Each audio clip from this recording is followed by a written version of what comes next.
आपके अपने YouTube channel अनुराग study class में दोस्तों आपका स्वागत है।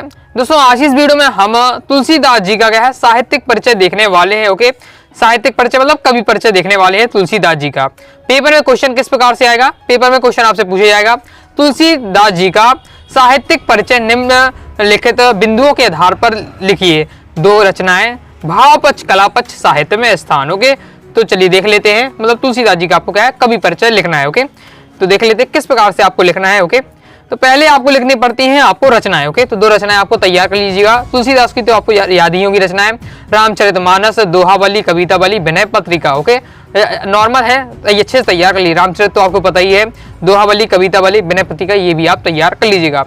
तो ये हो जाती हैं आपकी तुलसीदास जी की रचनाएं। ओके, रचनाएं आपको अगर याद है तो भाव पक्ष, कला पक्ष, साहित्य में स्थान लिखना आपका बाएं हाथ का खेल है हो जाएगा। ओके, इसलिए आपको क्या है अच्छे से आपको क्या है रचना जरूर तैयार कर लीजिएगा। ओके, क्योंकि रचना आप बनाकर नहीं लिख सकते, लेकिन भाव पक्ष, कला पक्ष का मैं आपको तरीका बता देता हूँ। ओके, जिसके आधार पर आपको क्या है थोड़ा समझ लेना है। तो आपके क्या है पेपर में 3 नंबर का आता है, 3 नंबर आपके पक्के हो जाएंगे। ओके, भाव पक्ष, कला पक्ष दोस्तों ज्यादा नहीं लिखना पड़ता है, 3 नंबर का आता है। अभी की ये क्वेश्चन में आपका क्या है 3 नंबर का आने वाला है पेपर में।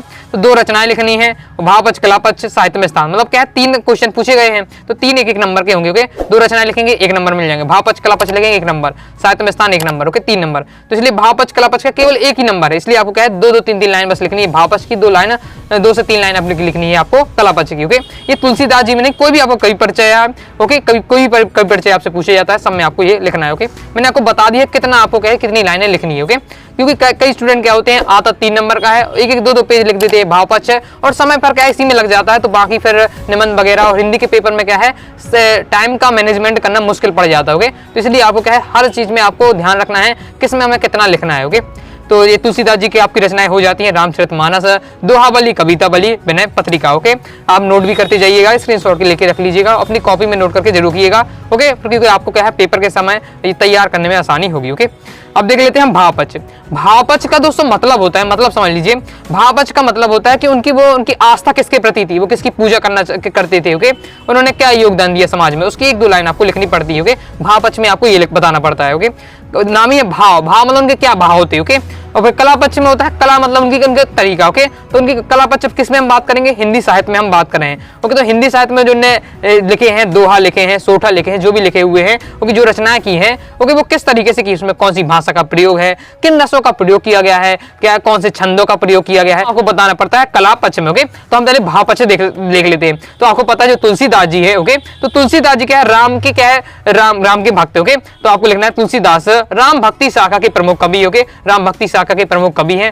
ओके, वे तत्कालीन समाज में भक्त कवि के साथ साथ समाज सुधारक भी माने जाते हैं। ओके, भक्त कवि तो थे ही, राम के भक्त थे। ओके, साथ ही वो क्या है एक समाज सुधारक के रूप में कार्य करते थे। ओके, ये भक्ति काल के विख्यात कवि थे। ओके, उन्होंने राम जी के शील, सौंदर्य और शक्ति का वर्णन किया है। ओके, इजी है आपका, राम भक्ति शाखा के प्रमुख कवि हैं। ओके, समाज सुधारक भी थे, साथ ही भक्ति काल के प्रमुख कवि थे, और उनका आपको पता ही रामचरितमानस में उन्होंने क्या किया है भगवान श्री राम के शील, सौंदर्य और शक्ति का क्या वर्णन किया है। भाव पक्ष आपका पर्याप्त है, इतना ही आपको तैयार करना है। ओके, कला पक्ष देख लेते हैं। तो कला पक्ष उनका कौन कौन सी भाषा का प्रयोग है, तो तुलसीदास जी ने अपने समय में प्रचलित अवधी और ब्रज भाषा को अपनाया है। ओके, तो तुलसीदास ने कौन सी भाषा अपनाई है, अवधी और ब्रज भाषा में अपने काव्यों की रचना की है। ओके, संस्कृत शब्दों की प्रचुरता से प्रयोग किया है। ओके, साथ ही अलंकार और रसों का भी सहजता से प्रयोग किया है, जिससे क्या है भाषा बिल्कुल सरल सी है। ओके, इन्होंने दोहा, सोठा, चौपाई, कवित आदि छंदों का प्रयोग किया है। ओके, तो बस आपको बता दें अलंकार का भी प्रयोग किया है।